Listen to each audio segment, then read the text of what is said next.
One Man's Family, brought to you every weekday night at this time, transcribed by Miles Laboratories, makers of Alka-Seltzer, and many other fine, dependable pharmaceutical products.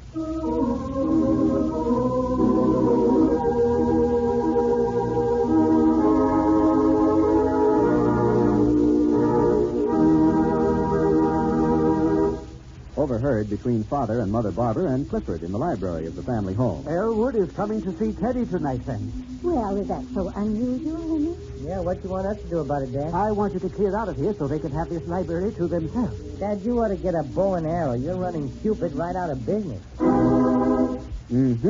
So that's how it is with the Barbours today. Friends, when you want really fast, really effective relief from a headache, just drop one or two Alka-Seltzer tablets into a glass of water, listen to it fizz, then drink it. You like Alka-Seltzer, I know. You like its pleasant, refreshing taste. And you certainly will like the relief it can give from the pain and distress of a headache. Alka-Seltzer works so fast because it contains one of the world's most effective pain relievers. If you've never tried Alka-Seltzer for headache, you don't know what you're missing. So do try it. Alka-Seltzer will do the rest. You must like Alka-Seltzer, you must be satisfied, or you get your money back.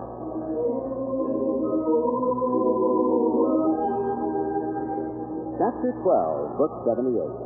It is a little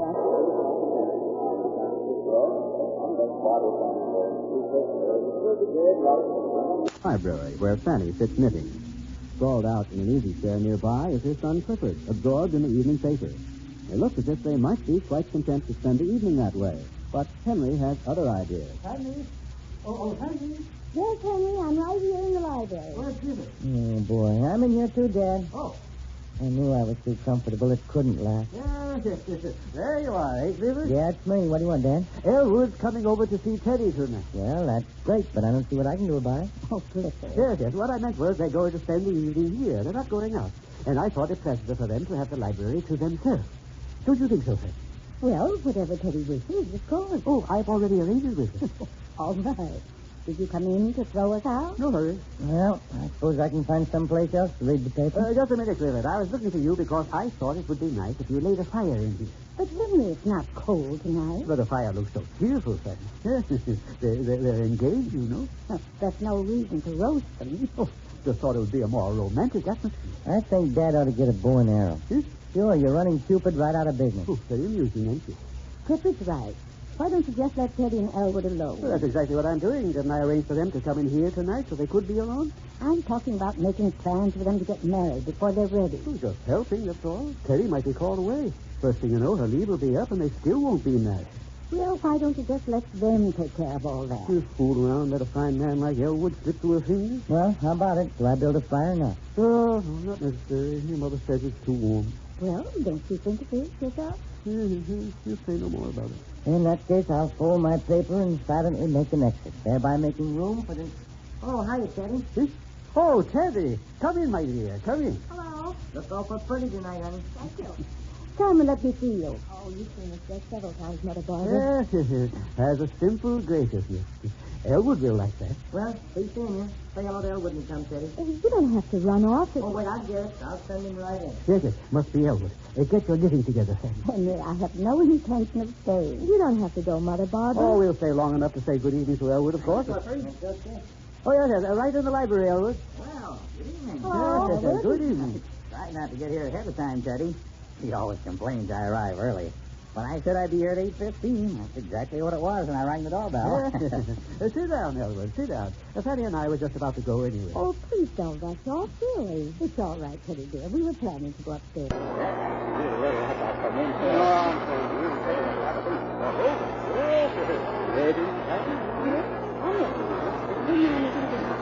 I was telling Teddy earlier this evening that the cars and green tea from the refrigerator when they left in back to the block.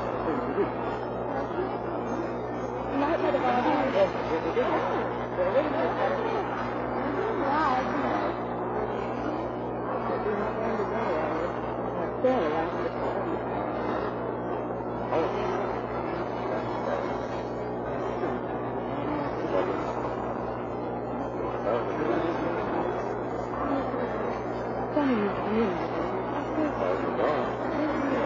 Warm with the door closed?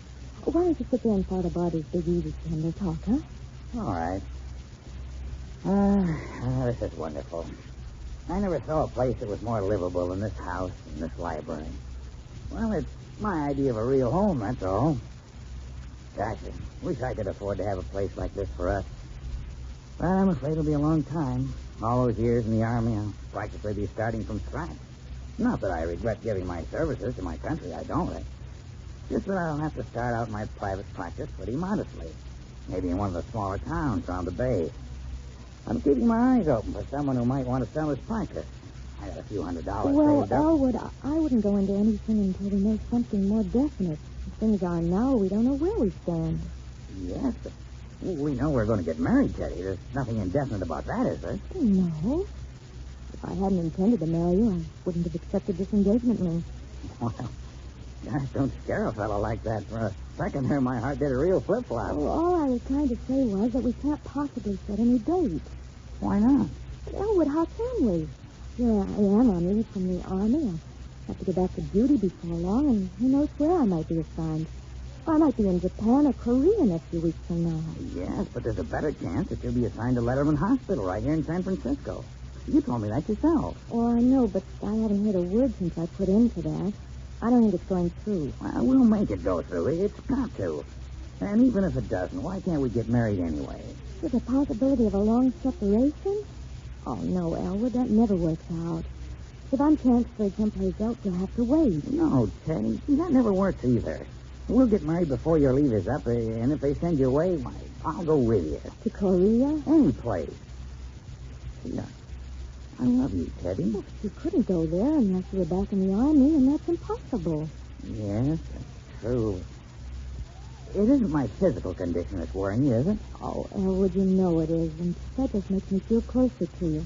Have you ever mentioned to anybody in the family why I'm not still in the Army? No, I gave you my word I wouldn't, and I haven't. Yeah. Teddy, I don't see what I'm reaching you since you've been here in San Francisco. When we were in Europe, I felt I knew you, that we were close. Well, ever since you've been home, there's a withdrawal. Something. I don't quite know how to put it into words, but it's there. Oh, I don't mean to be withdrawn, Elwood. And I might. There is something. No, not anything I'm conscious of. Why do you keep insisting something's wrong? Oh, maybe it's disappointment. I was hoping that when I came over tonight, we'd be able to set a date and get married. That you'd be as anxious for it as I am. You mustn't make our relationship hinge on that. Well, when we first talked about getting married, I just assumed that it probably wouldn't be for some time. Or at least until I knew where I'd be sent, until things were more definite. Then it is only that that's standing in the way, and it isn't because you don't love me or... Or what? I hate to bring this up again because I don't want you to think I'm after pity because of this bum ticker of mine. Please, Elwood, I want you to understand this once and for all. This little murmur you have in your heart didn't make one bit of difference in the way I felt toward you in the beginning when you first told me, and it doesn't make any difference now. I never even think of it unless you mention it. Okay. Gosh, when things don't go just right between us, I get to imagining all sorts of things, and I begin to wonder if you might be afraid to marry me because I might kick off prematurely or something like that. I won't, though. I'm really pretty rugged, even if the Army doesn't want me any longer. Elwood, I've been a nurse for a good many years, and I've long since ceased to be squeamish. After all the wounded I've seen, you really seem like a very healthy specimen. Well, I don't know if I should take that as a compliment or not, but I will. I don't... Oh, that's all right. I'll No. answer. Hello? Who?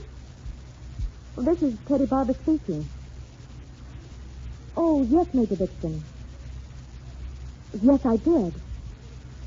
I see. Well, that's really... When? I can, of course. I understand. I'd be glad to do it. It's not an imposition at all. Well, I could come tonight if you need me. Yes. All right, Major. Well, thank you. Yes. Goodbye. Elwood, I'm sorry, but I've got to report down at Letterman Hospital. When? Well, right now, tonight. Oh, but Teddy, they're asking you to report for duty before your leave is up. Well, a hospital ship has just come in from Korea. They're short of nurses, and they asked me if I'd mind helping out even if my leave isn't up. I told them I would. And naturally, I want to do everything I can. Well, of course. I told him I'd be right down, so I better go get ready. Sorry to ruin our evening. Well, I suppose we... Hey, this may be good news in a way. Why? Well, they called you from Letterman Hospital. Maybe that's an indication that they intend to assign you there when your leave is up. Oh, yes, that's what the major said, that the order had come through. I'm to be here in San Francisco indefinitely. Well, why didn't you say so, Teddy? That's what we've been waiting for. Oh, boy, that's great. Now there's nothing, absolutely nothing to stand in the way of our marriage.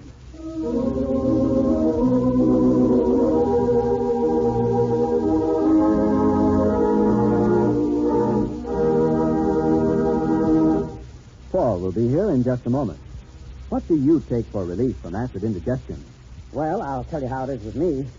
By looking at me, you can't tell how much I like to eat. The little woman says she doesn't understand why I'm not a fat man. But that's neither here nor there. The point is, the wife's a mighty good cook, and sometimes I let my enthusiasm for good food overrule my good judgment. In other words, I eat too much.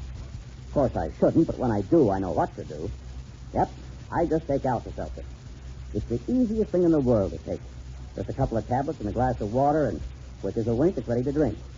And say, you don't have to wait for relief with Alka-Seltzer either. I noticed you fellas on the radio call it fast, effective relief. I like the word speedy, satisfying myself, but no matter what you call it, when you want relief from acid indigestion, take my advice. Take Alka-Seltzer. Yes, friends, Alka-Seltzer can give you the kind of relief you want, and in a hurry, too. Try it once, and we believe you'll always depend on Alka-Seltzer for relief when acid indigestion causes discomfort. Get Alka-Seltzer at any drugstore in either the 30 or 60-cent size package. All right, Paul. So time and circumstance are bringing Teddy and Elwood closer to marriage. I wonder if Teddy unconsciously has been wishing that these same circumstances might have worked the other way and pushed the marriage farther into the future. Well, that's how it is with the Barbours today. Good night.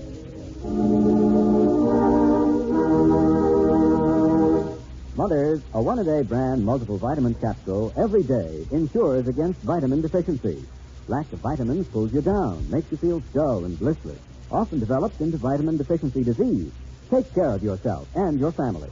See that every member takes a one-a-day brand multiple vitamin capsule every day. Be sure it's a one-a-day brand in the blue package with the big one. The vitamins whose potency is guaranteed by the makers of Alka-Seltzer.